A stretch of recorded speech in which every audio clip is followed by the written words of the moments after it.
a special treat this Wednesday. We've got our normal Tuesday guest, Tim Blair, blogger to The Nation, joining us from his hideout. How are you going, Tim? You're sitting there in your Hawaiian shirt, of course, comfortable in the Australian winter. You will have been watching all of this hysteria in the US about the heat waves and the hottest day in the history of life as we know it and whatever. And they're trying to tell us that this heat wave is virtually impossible without climate change, even though we've seen similar heat waves before. Going back some time, as in, thousands of years. There's historical reports all the time. They usually occur during summer, I think, Chris, these heat waves, if you will. And look, there's one now. And they're making a great deal about something which is like seriously annual events now. It's extraordinary.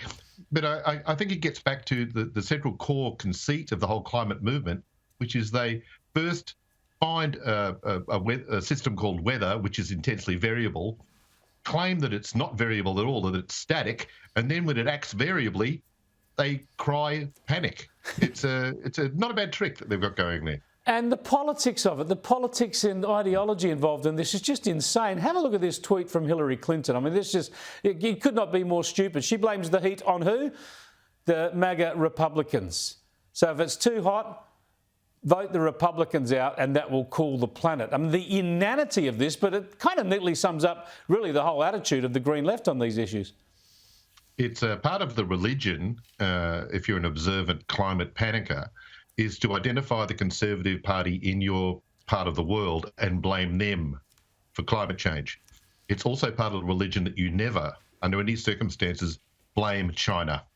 Yes, China doesn't have anything to do with it at all, but it's Scott Morrison, Tony Abbott, and of course, MAGA Republicans, who last I checked weren't actually in power in the US.